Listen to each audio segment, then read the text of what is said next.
हाँ भाई, नमस्कार नमस्कार नमस्कार नमस्कार नमस्कार। क्या हाल चाल, सब बताओ जल्दी से एक बार। क्लास स्टार्ट करें? तो भाई साहब, क्लास को स्टार्ट करेंगे। कल का हिस्ट्री का क्लास शानदार जानदार 5 स्टार था भाई, वाह। मज़ा आ गया ये बात सुन करके, है ना। तो बिल्कुल भाई, देखो बड़ा मेहनत करते हैं सर। अब आपको चूंकि चीज़ें दिखती नहीं है दूर से, है ना, तो आप काफ़ी दूर होते हैं टीचर से, और आप उस चीज़ को रियलाइज़ नहीं कर पाएंगे कि टीचर कितना मेहनत करते हैं तुम्हारे। ठीक है ना। अब खैर क्या कहें, अब तुम्हें कुछ कहने का फ़ायदा तो है नहीं। चलिए, लास्ट में हमने कहाँ पढ़ा था?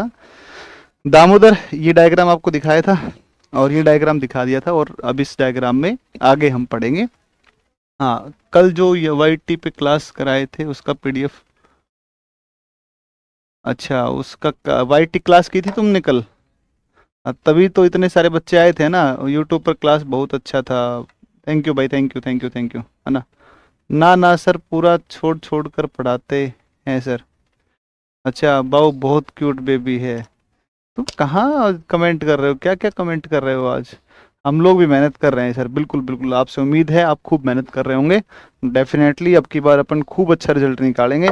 शानदार वाला, है ना। खूब सारे वीडियोज हमारे क्लास से निकल करके जाएंगे, और बिहार के अलग अलग इलाकों में जाकर के, अलग अलग हिस्सों में जाकर के खूब सारा धमाल करेंगे। करप्शन नहीं करेंगे बहुत सारा। कभी आप सोचो ना कि बहुत सारा करप्शन करेंगे, लंका लगा देंगे, लूट देंगे सब कुछ, है ना। वैसा नहीं करना है। हाँ, सुनामी सर का बोल रहे हैं, हाँ उन्हीं का मैं भी कह रहा हूँ तुम्हें, है ना। उन्हीं का कह रहा हूँ। तो बढ़िया बढ़िया, नहीं खूब मेहनत करते हैं सुनामी सर। आप उस बात को अब कैसे, अब उसको कैसे एक्सप्लेन किया जाए बताओ, अब आप खुद बताओ मुझे। अब उसको एक्सप्लेन कर लेने का कोई तरीका है नहीं ना, नहीं तो एक्सप्लेन कर देते आपको, है कि नहीं। चलो खैर, ठीक है, अच्छी बात है। आप लोग इस चीज़ को समझ पा रहे हैं तो ये बहुत अच्छी बात है ना भाई। चलो। अरे भाई हेलो, ए लड़का, ए बच्चे सुन ले यार, बेटा एक बार इधर। हीरो, अरे कहाँ चला गया? पीपीटी लगा यार। कहाँ है हमारी पीपीटी? बच्चा आ जाए यार, पीपीटी लगा दे यार। 45।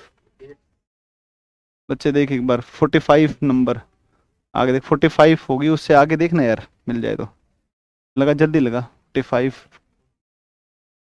नहीं आएगा 45 से आगे? पक्का नहीं आया?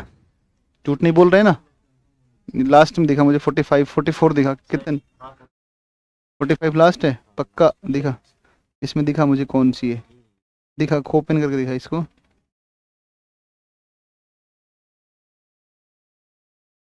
लास्ट में क्या दिखा, लास्ट में? अच्छा, 45 से आगे नहीं मिला है। ये कैसे संभव है?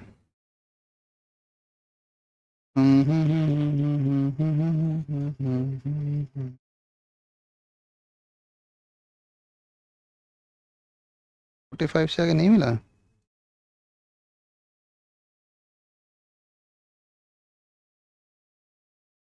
कौन?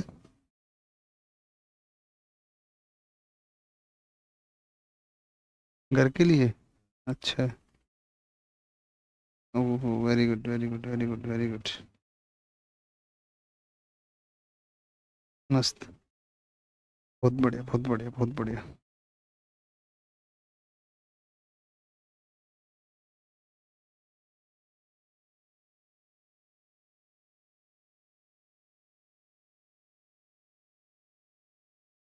बहुत सुंदर। ये लगा आगे।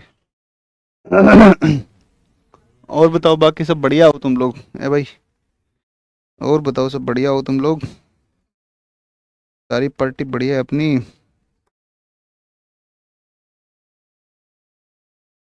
हम्म। हाँ लगा दो, आप लगा दो ये।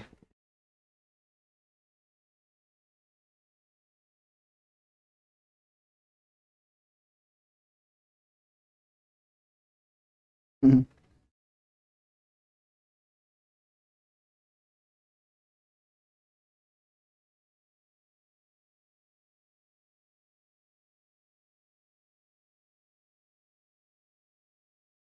चलो ये लगा दो। आज इसको कंप्लीट कर दें टॉपिक को। आज कंप्लीट कर देते हैं नदियों को, है ना। आज नदी कंप्लीट करेंगे, और आज नदी कंप्लीट करके और फिर इसके बाद में अपन शुरू करेंगे फिर अपने शुरू करेंगे क्या, फिर शुरू करेंगे जलवायु कल। ठीक है ना। तो मैं थोड़ा सा खींचूंगा इसको, है ना। थोड़ा खींचूंगा, समझ रहे हो खींचने का मतलब? थोड़ा सा खींच दूंगा मैं इसको आज, मतलब धीरे धीरे पढ़ाते हैं और थोड़ा सा खींच के ले लेंगे इसको, थोड़ा आपको एफर्ट ज़्यादा लगाना पड़ेगा, है कि नहीं।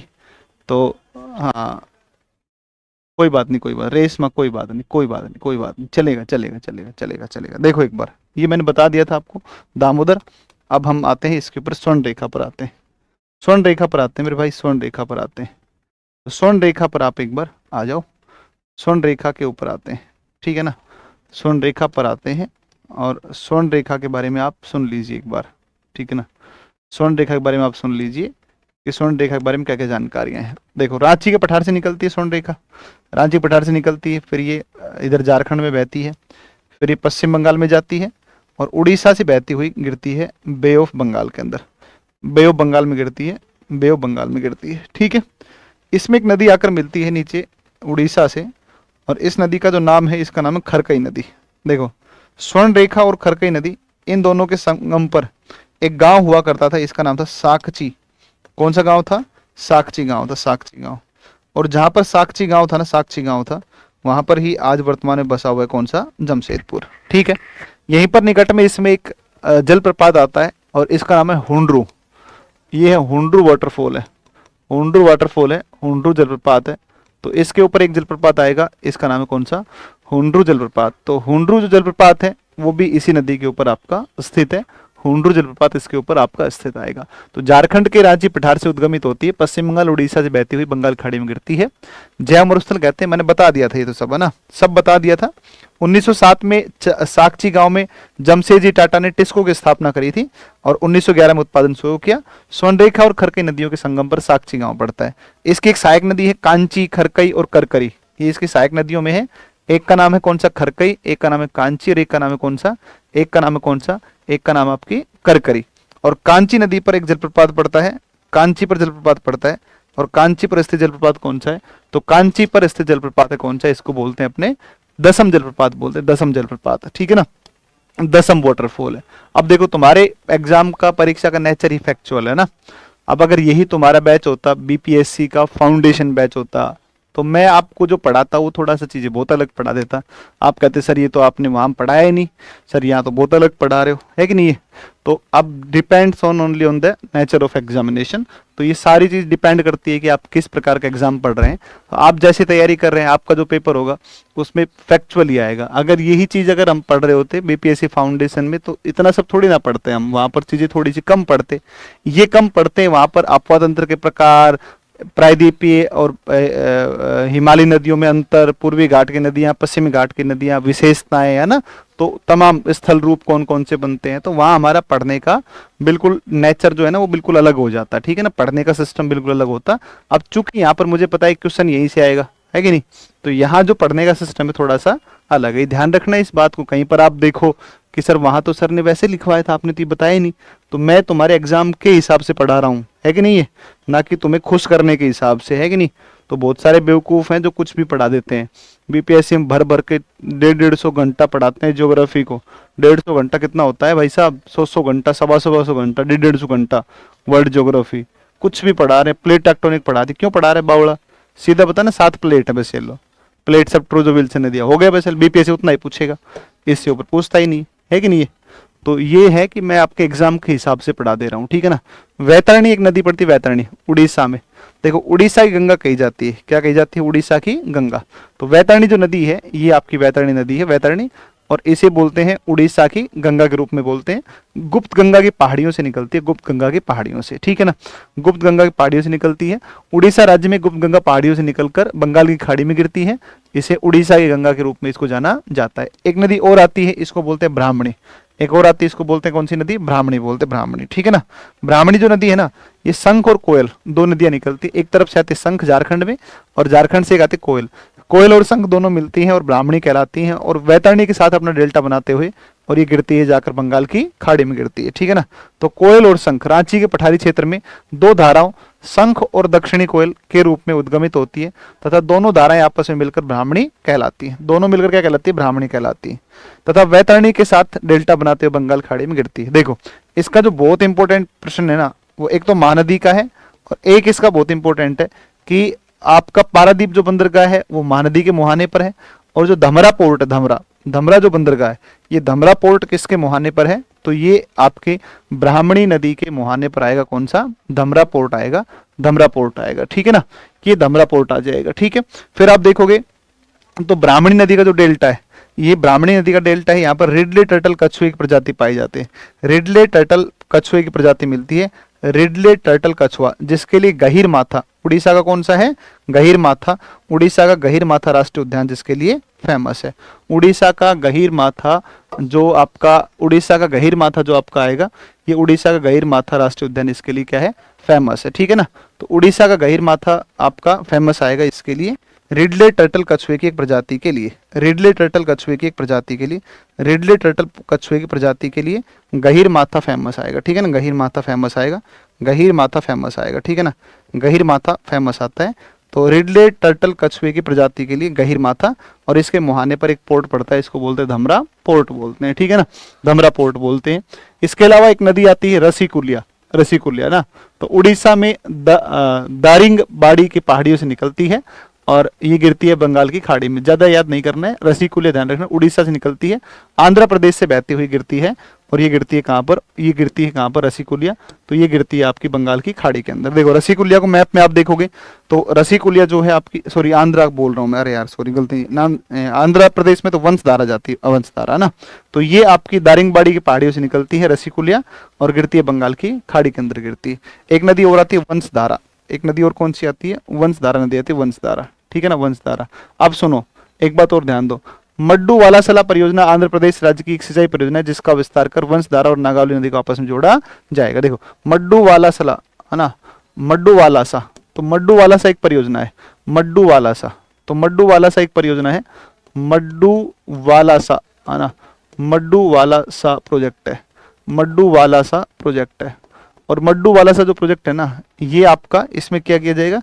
इन दोनों को आपस में जोड़ दिया जाएगा, ठीक है ना, इन दोनों का आपस में जोड़ा जाएगा। तो ये दोनों, जिसमें रसीकुलिया और एक कौन सी है? वंशधारा, इन दोनों को आपस में जोड़ देंगे। जैसे केन बेतवा लिंक जोड़ने की बात हो रही है, जैसे कोसी मेची लिंक को जोड़ने की बात हो रही है, ऐसे। हाँ सर पीछे देखिए, ये नहीं दिए हैं नोट्स में, अभी दे देंगे, आज दे देंगे, ठीक है ना, आज दे देंगे, आज दे देंगे, कोई बात नहीं। तो मड्डू वालासा परियोजना जो है ये आपकी वंशधारा और एक कौन सी है? रसीकुलिया, इनको जोड़ने के संबंधित है कौन सी? मड्डू वालासा परियोजना, मड्डू वालासा परियोजना। इसके बाद में अब आते हैं कुछ और नदियों पर। ये मैप है आंध्र प्रदेश का, ये मैप किसका है? आंध्रा का मैप है, आंध्र प्रदेश का मैप है, आंध्र प्रदेश है। अब आंध्र प्रदेश में हम इस मानचित्र को देखते हैं, आंध्र प्रदेश में इस मानचित्र को देखोगे तो यहाँ से आपको दिख रही है आती हुई, और आंध्र प्रदेश में एक बड़ी नदी आपको दिख रही है, और ये बड़ी नदी आपको दिख रही है, इसको बोलते हैं कौन सी? गोदावरी है ना, गौतमी, गोदावरी, वशिष्ठी, वैष्णवी, ठीक है ना। यहाँ से एक नदी आपको आती हुई दिख रही है आंध्र प्रदेश की, देखो पश्चिमी सीमा पर, इसको बोलते हैं कौन सी? इसको बोलते हैं कृष्णा। गोदावरी और एक कौन सा है? कृष्णा है। कृष्णा गोदावरी के बीच में आंध्र प्रदेश में एक झील पड़ती है मीठे पानी की, इसको बोलते हैं कोलेरू झील, बोलते हैं कोलेरू झील, बोलते हैं कोलेरू झील बोलते हैं। यहाँ पर एक नदी आपको दिख रही है आती हुई, और यहाँ पर एक नदी आपको दिख रही है, इसको बोलते हैं पेनार। कौन सी बोलते हैं? पेनार, पेनार बोलते हैं, जिसके ऊपर एक परियोजना है सोमशिला, इतनी इंपॉर्टेंट है, बहुत इंपॉर्टेंट है सोमशिला परियोजना, बहुत इंपॉर्टेंट है। और ऊपर से आप देखोगे तो पीछे आपने देख के आए, वो भी उड़ीसा से आने वाली वंशधारा है, उड़ीसा से आने वाली ये कौन सी? नागावली है ना, तो वंशधारा नागावली। ये जो नदी आपको दिख रही है ये वाली, इसको बोलते हैं, छत्तीसगढ़ से आती है, इसको बोलते हैं इंद्रावती बोलते हैं, इसको बोलते हैं इंद्रावती बोलते हैं, इंद्रावती नदी, ठीक है ना, इंद्रावती नदी बोलते हैं, इंद्रावती नदी बोलते हैं, ठीक है ना, इंद्रावती नदी बोलते हैं इसको, ठीक है ना। और यहाँ से आपकी एक स्वर्ण रेखा अलग है, ये स्वर्णमुखी है आंध्र प्रदेश में, और ये पलार है, ये कौन सी है? आपकी पलार है। तो अब हम जो बात करेंगे वो बात करेंगे गोदावरी के बारे में, गोदावरी की सहायक नदियों के बारे में, गोदावरी के ऊपर परियोजनाओं के बारे में, फिर गोदावरी के बाद कृष्णा, फिर उसके बाद में आपकी पेन्नार, स्वर्णमुखी, और ये सब बात करेंगे। और स्वर्णमुखी के दक्षिण में आप देखोगे तो स्वर्णमुखी के दक्षिण में आपको एक झील दिखती है, इसका नाम है पुलिकट।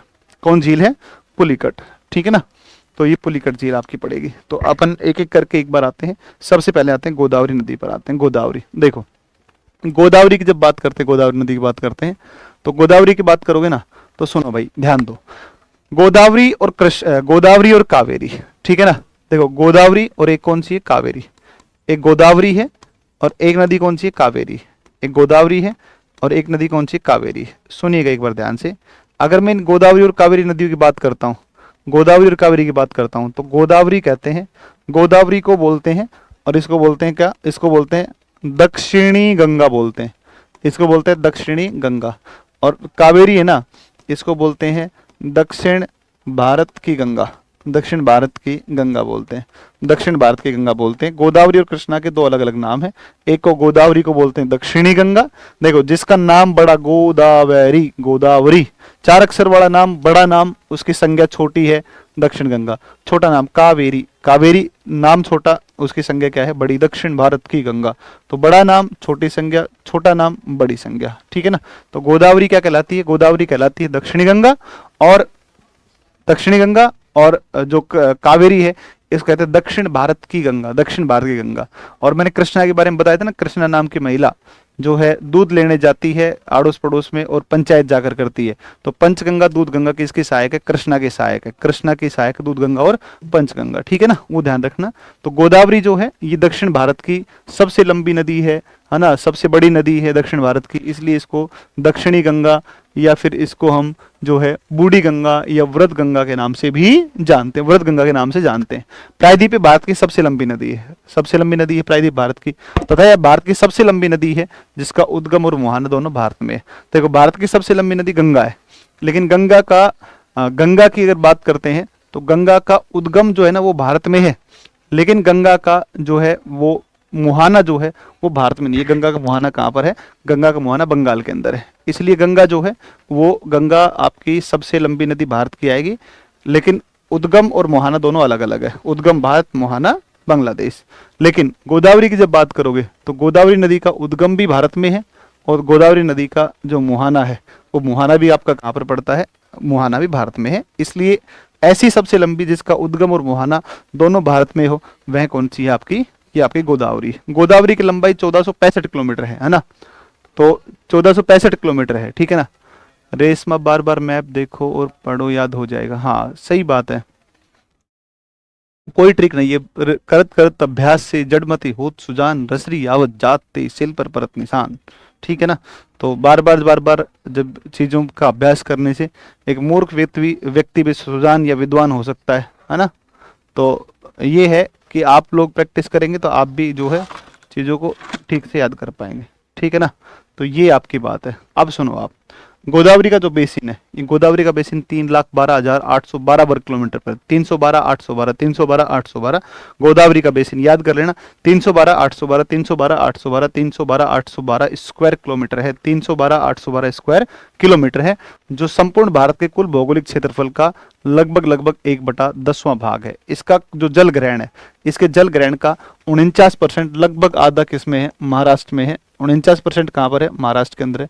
लगभग 49% कहाँ पर है, महाराष्ट्र में, महाराष्ट्र है, महाराष्ट्र में है ना। 49% कहाँ पर है, महाराष्ट्र में, महाराष्ट्र में 49% कहाँ पर है, महाराष्ट्र के अंदर आएगा।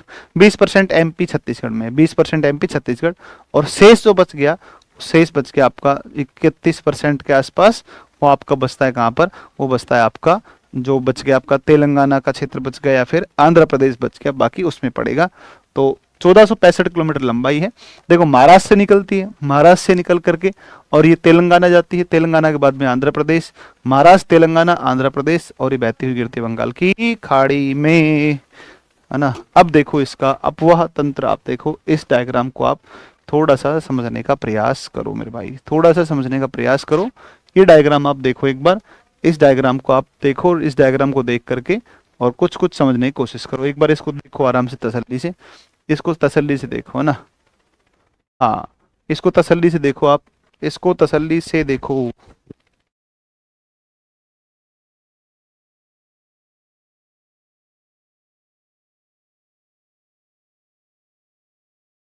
ठीक है, चलो सर वाईटी क्लास किए थे, वो इम्पोर्टेंट है क्या सर? देखो ओके, इम्पोर्टेंट तो है ही भाई, इम्पोर्टेंट क्यों नहीं है। देखो एक बार नदियों को देखो, एक बार नदियों को देखो एक बार, देखो यहाँ से आपके उद्गम हुआ, यहाँ से निकली है और यहाँ से निकली, और ये जो नदी है ना, ये जो नदी, इसका उद्गम हुआ, ये स्थान है त्र्यंबक स्थान, जो कहाँ है, नासिक। त्र्यंबक स्थान कहाँ पड़ता है, नासिक, नासिक में।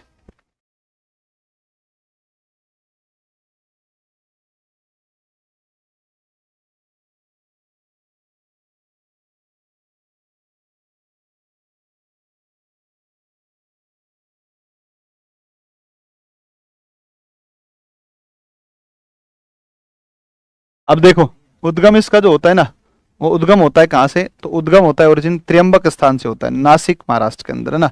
तो त्र्यंबक स्थान से निकलती है। यहाँ से निकलने के बाद में आगे बहती है, आगे बहती है। इसमें एक नदी आकर मिलती है प्रवरा, इधर से एक नदी आकर मिलती है पूर्णा। तो देखो, इधर से प्रवरा, इधर से मिली पूर्णा, आगे चली भाई सब, आगे चली, आगे इसमें एक नदी आकर मिलती है मंजरा। ये बहुत इंपॉर्टेंट नदी है। दाएं तट से मिलने वाली सबसे बड़ी सहायक नदी कौन सी है, मंजरा ही है। दाएं तट से मिलने वाली बड़ी सहायक नदी को मंजरा। इसके बाद आगे चली, इसमें एक नदी आई जिसका नाम है पेन गंगा, इसमें आई वेन गंगा, है ना। एक आई आपकी वेन गंगा, सॉरी वर्धा आई, वर्धा के बाद कौन सी आई, वेन गंगा। तो पेन गंगा आ गई, एक वर्धा आ गई, एक वेन गंगा आ गई, और ये फिर सब मिलकर कहलाती है, देखो पेन गंगा वेन गंगा मिलकर कहलाते प्राणहिता, पेन गंगा वेन गंगा मिलकर कहलाते प्राणहिता।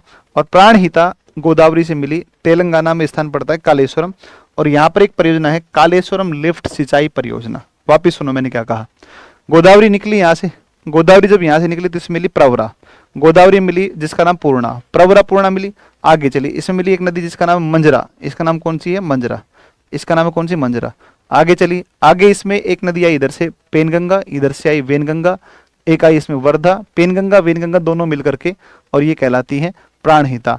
और ये प्राणहिता आकर एक स्थान पड़ता है तेलंगाना में कालेश्वरम, वहां पर आकर के और गोदावरी से मिल गई। और जब ये गोदावरी से मिली तो इसको हमने कह दिया, इसको हमने कह दिया कालेश्वरम लिफ्ट सिंचाई परियोजना, कालेश्वरम लिफ्ट सिंचाई परियोजना, कालेश्वरम लिफ्ट सिंचाई परियोजना, ठीक है ना, कालेश्वरम लिफ्ट सिंचाई परियोजना। और फिर ये आगे चले, आगे इसमें एक नदी आकर मिलती है, इसको बोलते हैं कौन सी, इसको बोलते हैं इंद्रावती, ठीक है ना। प्राणहिता मिली, प्राणहिता के बाद कौन मिली, इंद्रावती, है ना। प्राणहिता मिली, फिर इंद्रावती मिली, इसके बाद में आगे चली, और इसमें एक नदी और मिलती है आकर के सबरी, और फिर ये आगे बहती हुई आंध्र प्रदेश में, और ये गिरती है जाकर के कहाँ पर, ये गिरती है बंगाल की खाड़ी में।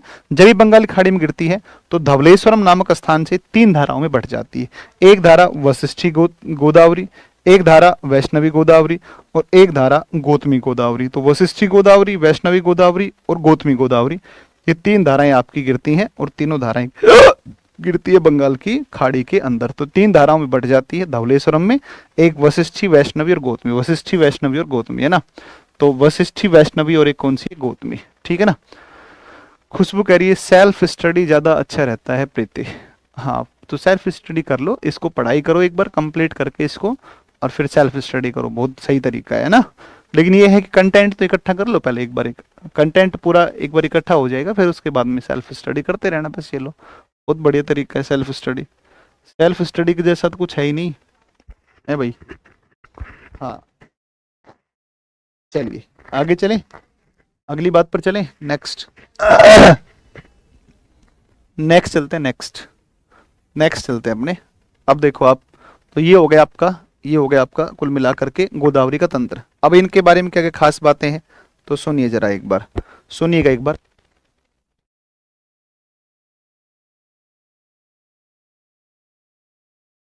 चलो, चलो। सर जी प्लीज थोड़ा जल्दी कीजिए, मेरा एग्जाम है 11 बजे से। सेल्फ स्टडी अच्छी बात है, पर एक गुरु चाहिए राह दिखाने के लिए।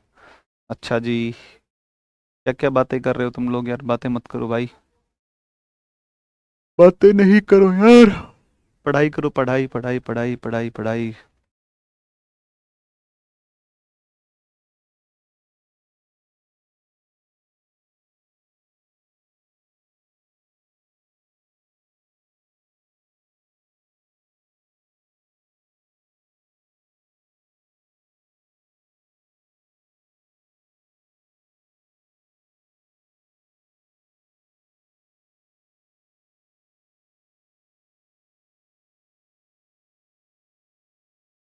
कौन सा लगा है,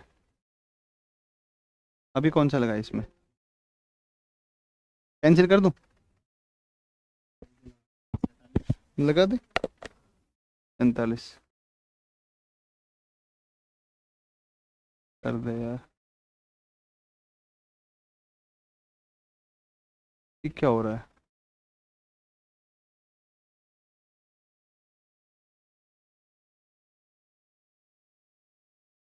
सेव हो गया ये, देख ध्यान ही नहीं है।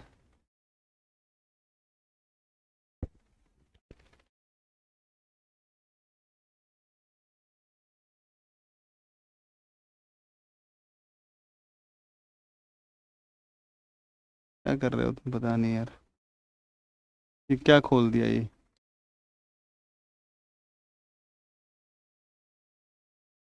क्या बात कर रहा है यार, ये तो वही पीडीएफ है जो अभी अभी, मतलब ऊपर कहाँ देखूंगा बता, ये तो वही पीडीएफ है। दादा बताऊं एक बात, मजे मत लो, लगाना है तो लगा दो सही ढंग से।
चलो आगे देखो अब इसमें, तो ये आपने गोदावरी का, आगे देखो गोदावरी के अंदर, गोदावरी में आगे देखो, आगे देखो, आगे देखो, आगे देखो, इसमें देखो आप आगे, अगली बात पर आप आओ। नेक्स्ट, नेक्स्ट आप आओगे इसमें, तो इसमें आपको समझ में आएगा कि सर यहाँ पर आपका, यहाँ पर आपका जो है गोदावरी पर तेलंगाना में कालेश्वरम लिफ्ट सिंचाई परियोजना है, और आंध्र प्रदेश में इसके ऊपर एक परियोजना है जिसका नाम है पोलावरम। बहुत इंपॉर्टेंट है पोलावरम, पोलावरम बहुत इंपॉर्टेंट है, ध्यान रखना है ना। तो पोलावरम बहुत इंपॉर्टेंट है। गोदावरी की सहायक नदी पूर्णा नदी में, गोदावरी की सहायक कौन सी है, पूर्णा नदी में मिलने वाली दूधना नदी पर अपर दूधना डैम बनाया गया महाराष्ट्र में, ठीक है। वेनगंगा नदी पर एमपी में स्थित भीमगढ़ संजय सरोवर बांध, देखो एक नाम लिया भीमगढ़ संजय सरोवर बांध। वेनगंगा नदी पर एमपी में कौन सा है, भीमगढ़ संजय सरोवर बांध, भीमगढ़ संजय सरोवर बांध। ये भीमगढ़ संजय सरोवर बांध एशिया का सबसे बड़ा मिट्टी से निर्मित बांध है। एशिया का सबसे बड़ा मिट्टी से निर्मित जो बांध है वो कौन सा है, भीमगढ़ संजय सरोवर बांध है। भीमगढ़ संजय सरोवर बांध है, भीमगढ़ संजय सरोवर बांध है, मिट्टी निर्मित बांध है, एशिया का सबसे बड़ा, ठीक है ना। फिर आप देखो इसमें कि इंद्रावती नदी उड़ीसा के कालाहांडी क्षेत्र से उद्गमित होकर छत्तीसगढ़ में दंडकारण्य से प्रवाहित होती हुई और गोदावरी मिल जाती है। तो इंद्रावती जो नदी, इंद्रावती उड़ीसा के कालाहांडी से निकलती है, उड़ीसा के कहाँ से निकलती, कालाहांडी, इससे उद्गमित होती है कालाहांडी से, छत्तीसगढ़ में दंडकारण्य से बहती है, छत्तीसगढ़ में दंडकारण्य से बहती है, और फिर वो जाकर के गिरती है कहाँ पर, गोदावरी में गिरती है, और गोदावरी लेकर फिर जाती है बंगाल की खाड़ी में। इंद्रावती जो नदी है, इंद्रावती ये दंडकारण्य से बह रही है। इंद्रावती, इंद्रावती कहाँ से बहती है, दंडकारण्य से बहती है इंद्रावती। और इंद्रावती जो नदी है ना, इस इंद्रावती नदी पर, इंद्रावती नदी के ऊपर छत्तीसगढ़ में एक जलप्रपात है, और इसका नाम है चित्रकोट, है ना, चित्रकोट है। इंद्रावती पर कौन सा है, चित्रकोट जलप्रपात है। इंद्रावती दंडकारण्य की मुख्य नदी है, ध्यान रखना। और इंद्रावती जो नदी है ना, इस पर चित्रकोट है, इसको भारत का न्यागरा कहा जाता है, भारत का न्यागरा कहा जाता है। तो भारत का न्यागरा जो है चित्रकोट को कहा जाता है, जो छत्तीसगढ़ में इंद्रावती नदी पर स्थित जलप्रपात है। इंद्रावती पर स्थित जलप्रपात है चित्रकोट जलप्रपात, चित्रकोट जलप्रपात, ठीक है, चित्रकोट जलप्रपात आएगा। ऐसे ही एक नदी आती है कृष्णा, कृष्णा नदी का उद्गम होता है, ये आपके, पहली बात तो ये समझो आप, महाबलेश्वर से निकलने वाली कृष्णा महाराष्ट्र में, महाबलेश्वर से निकलती है महाराष्ट्र में, और महाराष्ट्र में ये निकलती है, और ये महाबलेश्वर से निकल करके, और फिर ये आपकी महाराष्ट्र के बाद में कर्नाटक, तेलंगाना, आंध्र प्रदेश, इन राज्यों से बहती है, गिरती है बंगाली खाड़ी में। प्रायद्वीप ये भारत की गोदावरी के बाद दूसरी सबसे लंबी है। गोदावरी जहां 1465 है, वहीं इसकी जो लंबाई है वो 1400 किलोमीटर के आसपास है, 1401 किलोमीटर आपको मिल सकती है। तो महाबलेश्वर से निकलेगी ये, गोदावरी के बाद दूसरी सबसे लंबी नदी होगी, और इसके जल ग्रहण क्षेत्र का 27% केवल महाराष्ट्र में है, 44% कर्नाटक है, ध्यान रखना। कृष्णा का 44% जल ग्रहण कहाँ पर है, कर्नाटक है, 29% तेलंगाना है, 29% कहाँ पर है, तेलंगाना है, और फिर बाकी जो है आंध्र प्रदेश, तेलंगाना और आंध्र प्रदेश में है, और फिर गिरती बंगाल खाड़ी में। तो निकल कहाँ से रही है, महाराष्ट्र, जाकारी कर्नाटक, उसके बाद महाराष्ट्र, उसके बाद में कर्नाटक, महाराष्ट्र और फिर उसके बाद में आंध्र प्रदेश। अब देखो कृष्णा पर जो डैम बने, देखो इसमें आप ऐसे याद कर लो, मैं तो देखो ऐसे ही याद किया, जुगाड़ करके याद किया था, मैं तो ऐसे जुगाड़ करके जैसे मैंने याद किया बता दे रहा हूँ, है ना, कैसे याद किया था मुझे याद नहीं होता। अलमाटी, मतलब मैंने ऐसी व्यवस्था लगाई, अलमाटी, तो मैंने ऐसे ही उच्चारण में कर्नाटक, अलमाटी कर्नाटक, अलमाटी कर्नाटक, अलमाटी कर्नाटक, कृष्णा पर अलमाटी कर्नाटक, है ना। देखो तेलंगाना कौन सा है, तेलंगाना, तेलंगाना पीछे देखो नागार्जुन, तेलंगाना मतलब नागार्जुन, है ना, तेलंगाना मतलब नागार्जुन सागर, नागार्जुन सागर, तेलंगाना में कौन सा है, नागार्जुन सागर है, तेलंगाना में कौन सा है, नागर, अलमाटी कर्नाटक, अलमाटी कर्नाटक, अलमाटी कर्नाटक, तेलंगाना नागार्जुन, तेलंगाना नागार्जुन, तेलंगाना नागार्जुन, ठीक है ना। फिर एक है आपका आंध्र प्रदेश, आंध्र प्रदेश की अगर बात करेगा ना, आंध्र प्रदेश, तो आंध्र प्रदेश में है श्रीशैलम, देखो आंध्र प्रदेश में है श्रीशैलम, है श्रीशैलम, श्रीशैलम है, ठीक है ना, श्रीशैलम, आंध्र, आंध्र रे की मात्रा आंध्र श्री, आंध्र श्री, आंध्र श्री, आंध्र श्री, है ना, ऐसे याद कर लो, आंध्रा में श्रीशैलम, आंध्रा में श्रीशैलम। तो कर्नाटक में अलमाटी, कर्नाटक में अलमाटी, नागार्जुन सागर तेलंगाना और श्रीशैलम आंध्र प्रदेश में है, आंध्र प्रदेश में है। ऐसे करके कुछ कुछ याद कर लो, लिंक करके याद कर लो, एक बार याद हुआ और हुआ, बस फिर दोबारा भूलने का काम नहीं रहेगा, ठीक है ना। अब देखो कृष्णा में जो दाएं तट से मिलती, कोयना, मालप्रभा, घाटप्रभा, तुंगभद्रा, दाएं तट से कृष्णा में कोयना, मालप्रभा, देखो कोयना मिलती है, कोयना मिलती है, मालप्रभा मिलती है, घाटप्रभा मिलती है, तुंगभद्रा मिलती है, पंचगंगा, दूधगंगा, और बाएं तट से उल्टे हाथ से मूसी और भीमा, मूसी और भीमा, मूसी वही नदी है जिसके किनारे स्थित है आपका कौन सा, मूसी के किनारे स्थित है आपका कौन, हैदराबाद नगर बसा हुआ है, मूसी भीमा, ये बाएं तट से मूसी भीमा, और दाएं तट से कोयना, मालप्रभा, घाटप्रभा, तुंगभद्रा, पंचगंगा, ये सब मिलती है दाएं तट से, मिलती है दाएं तट से। तो दाएं तट से आप देखोगे तो देखो यहाँ से महाबलेश्वर से निकल रही कौन, कृष्णा, ये यहाँ से कृष्णा बह रही है, कृष्णा, कृष्णा में यहाँ से कौन मिली, मूसी नदी, मूसी किनारे कौन बसा हुआ है, मूसी किनारे बसा हुआ है हैदराबाद, हैदराबाद, हैदराबाद और सिकंदराबाद, इनको जो झील अलग करती है उसका नाम है कौन सी, उसके नाम है उसका नाम है आपकी हुसैन सागर। तो ध्यान रखना, हैदराबाद सिकंदराबाद, हैदराबाद व सिकंदराबाद, हैदराबाद सिकंदराबाद व सिकंदराबाद के मध्य झील कौन सी है, सिकंदराबाद, सिकंदराबाद के मध्य, हैदराबाद व सिकंदराबाद के मध्य, ठीक है ना, के मध्य, ठीक है ना। तो ये जो है हैदराबाद और सिकंदराबाद के मध्य आती है हुसैन सागर झील आती है, हुसैन सागर झील आती है, हुसैन सागर झील आती है, ठीक है ना, हुसैन सागर झील आती है, हुसैन सागर, ठीक है ना, हुसैन सागर झील आती है, हुसैन सागर झील आती है, ठीक है ना, हुसैन सागर झील आएगी, हैदराबाद और सिकंदराबाद के बीच में आएगी, हैदराबाद और सिकंदराबाद के बीच में आएगी हुसैन सागर झील आएगी, हुसैन सागर झील, ठीक है ना, हुसैन सागर झील आती है, ठीक है ना, ये आती है हुसैन सागर झील आती है, ठीक है। फिर देखो आप बच्चा ध्यान दो, इस कृष्णा में, इस कृष्णा नदी के अंदर एक नदी आकर मिलती है, कृष्णा में मिलती है आकर के, और कृष्णा के अंदर आपकी एक नदी मिलती है, और इसका जो नाम है, इसका नाम है कृष्णा, कृष्णा नदी, और इधर एक आपकी नदी मिलती है कौन सी, इधर से, इसका नाम है कौन सी, इसका नाम है, ये है आपका यहाँ से भद्रा, और एक नदी आती है तुंगा, भद्रा और तुंगा, तो भद्रा और तुंगा इसको बोलते तुंगभद्रा। कृष्णा की सबसे बड़ी सहायक नदी कौन सी है, तुंगभद्रा, इसके बीच में एक दोआब पड़ता है, इसका नाम है रायचूर दोआब, इसका नाम आएगा रायचूर दोआब, आएगा रायचूर दोआब, ध्यान रखना रायचूर दोआब, ठीक है ना, बहुत इंपॉर्टेंट है, और रायचूर दोआब इसमें आ जाता है। कृष्णा और तुंगभद्रा के मध्य रायचूर दोआब है। तुंगभद्रा कृष्णा की सबसे बड़ी सहायक नदी, जिसके किनारे विजयनगर साम्राज्य की राजधानी हम्पी स्थित है। तो इस तुंगभद्रा के किनारे कौन आएगा, हम्पी, 1333 में स्थापना हुई विजयनगर की, हरिहर बुक्का ने स्थापित किया था। और विजयवाड़ा नगर कृष्णा नदी के किनारे आंध्र प्रदेश में है, तो आंध्र प्रदेश में है विजयवाड़ा, और विजयवाड़ा के अंदर स्थापित की गई है statue of social justice, Vijayawada के अंदर, ध्यान रखना, statue of social justice, statue of social justice, ये देखो एक बार, statue of social justice, statue of social justice, statue of social justice, है ना, स्टैचू ऑफ सोशल जस्टिस, ये आपका कहाँ पर है, स्टैचू ऑफ सोशल जस्टिस, ठीक है।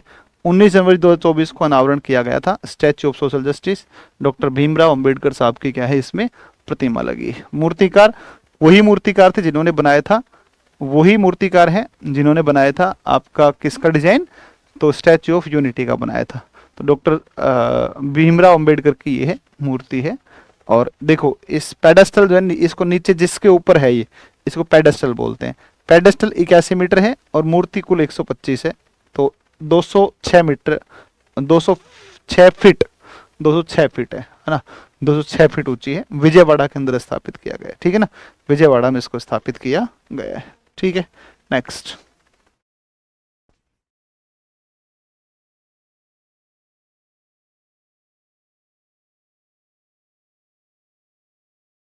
नहीं सर अगली पीडीएफ लगा, फिर एक काम कर, हाँ लगा भाई, लगा लगा, लगा जल्दी लगा, जल्दी लगा, जल्दी लगा, जल्दी लगा फटाफट।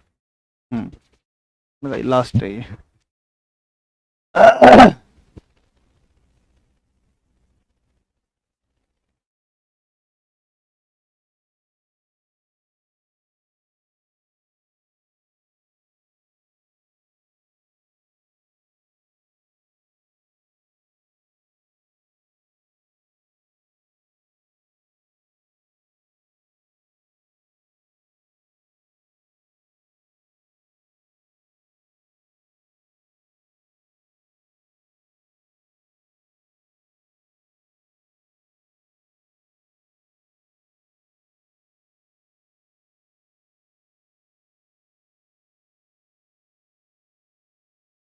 पेरिडोन एक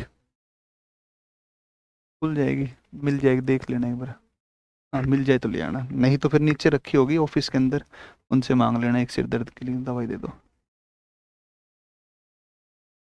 देखो बच्चा आगे ध्यान दो, अगली बात के ऊपर आओ, अगली बात पर आप आओ। और अगली नेक्स्ट क्या है, नेक्स्ट क्या है उसका, नेक्स्ट क्या है आपका, एक नदी पेनार, है ना।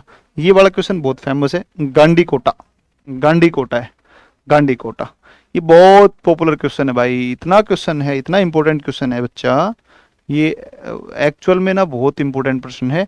इस प्रश्न को याद कर लेना, कौन सी नदी जो है, और कौन सी नदी है, कौन सी नदी है, हाँ कौन सी नदी है जिसके ऊपर गांडी कोटा एक घाटी है ना।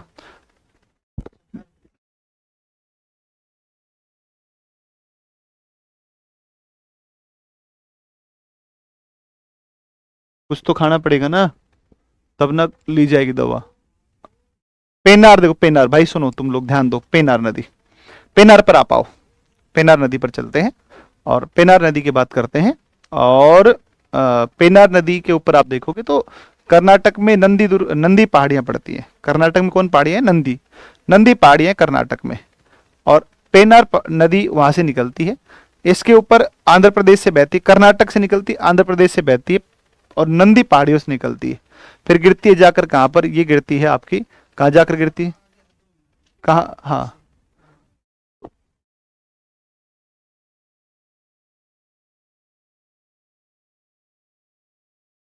तबीयत अच्छी नहीं है, तो इसके ऊपर आंध्र प्रदेश में एक परियोजना है, इसको बोलते हैं सोमशिला परियोजना। कौन सी परियोजना है, सोमशिला परियोजना है। तो सोमशिला परियोजना किस में है, आंध्र प्रदेश में है। किस नदी पर है, आपकी पेनार नदी पर है। तो पेनार नदी पर आएगी, और ये आएगी आपकी कौन सी, पेनार नदी पर आएगी कौन सी, इसको बोलते हैं सोमशिला आएगी। और पापाघनी, चित्रावती, कुंदेरू, ये सब इसकी सहायक नदियों में आती है ना। तो हाँ नंदी हिल बहुत अच्छी जगह है, पता नहीं भाई कैसी है। और फिर ना बच्चा आप देखो इसमें एक गंडी कोटा की, गंडी कोटा नामक स्थान पड़ता है, और ये एक घाटी पड़ती है गंडी कोटा, है ना। तो गंडी कोटा घाटी मतलब बड़ी खूबसूरत घाटी है, ये बहुत खूबसूरत एक घाटी है, नदी जिससे पेनार बहती है, गंडी कोटा। तो ये ध्यान रखना, बहुत अच्छा क्वेश्चन है, गंडी कोटा की घाटी, ठीक है ना। तो ये पापा घनी, ये कई बार पाप घानी पाप घानी पूछता है, ये वाला क्वेश्चन बहुत इंपॉर्टेंट है। पाप घनी, चित्रावती, ये सब क्वेश्चन अच्छे हैं बहुत ही, कि किसकी सहायक नदियां हैं, ये वाले प्रश्न भी कई बार इससे पूछ लेता है। तो इससे तो पूछने की संभावना बहुत ज्यादा है। नंदी पहाड़ियों से निकलती है, सोमशिला परियोजना आंध्रा में है, आंध्रा में सोमशिला, पाप घानी चित्रावती है, गंडी कोटा खाड़ी, गंडी कोटा घाटी है, ये बनाती है, ठीक है ना। तो ये है ना। तो सिर में दर्द हो रखा है सुबह सुबह, पता नहीं क्यों हो गया फालतू में। अब सुबह क्या हुआ ना कि मुझे काम था घर पे, मैंने फ़ोन किया, तो मैंने फ़ोन चलाया होगा सुबह सुबह, उस फ़ोन की वजह से हो गया, है ना। कावेरी और सुन लो आप एक बार, कावेरी, कोई बात नहीं, चलता है कावेरी। तो कावेरी जो है ना, इसे दक्षिण भारत की गंगा कही जाती है, गंगा ऑफ साउथ इंडिया कही जाती है। 81,151, 81,151, 81,000। आश्चर्य ने क्यों कहा यार, बड़ी गहरी सी घाटी है, एकदम खड़ा पहाड़ है लगातार लंबा सा, है ना, तो ये इस वजह से है। तो 81,155, 81,155, 81,155, 81,155। देखो ताप्ती नदी की लंबाई है 851 और इसकी कावेरी की है 800 किलोमीटर लंबाई, 800, ठीक है ना। तो ये जो है ये जो है ये कर्नाटक में कोगाडू जिला पड़ता है, उसमें निकलती है ब्रह्मगिरी की पहाड़ियों से, निकलती है ब्रह्मगिरी की पहाड़ियों से ना, ये ब्रह्मगिरी की पहाड़ियों से निकलती है, ब्रह्मगिरी की पहाड़ियों से, ठीक है ना। ब्रह्मगिरी की पहाड़ियों से इसका उद्गम होता है। इसका तमिलनाडु में 56%, कर्नाटक में 41 और केरल में कितना है 3% अफवाह बेसिन मिलता है। प्रायद्वीप भारत की एकमात्र नदी जो सदाबहानी है, क्योंकि ग्रीष्म और शीत, देखो मानसून जब ऐसे आता है गर्मियों में तब भी इसमें पानी आता है कावेरी के अंदर, जब मानसून शीतकाल में लौट रहा होता है तब भी इसमें पानी आता है। तो एकमात्र प्रायद्वीप की नदी जो मानसून के आगमन और मानसून के लौटने दोनों से जल ग्रहण करती है, कौन सी है, ये आपकी कावेरी ही आएगी, ठीक है ना, ये आपकी कावेरी आएगी, ठीक है ना। देखो इसके किनारे कर्नाटक में श्रीरंगपट्टनम बसा हुआ है, इस पर कर्नाटक में शिव समुद्रम और तमिलनाडु में होकेन हेगल जलप्रपात भी स्थित है, होकेन हेगल जलप्रपात भी इसके किनारे स्थित आएगा।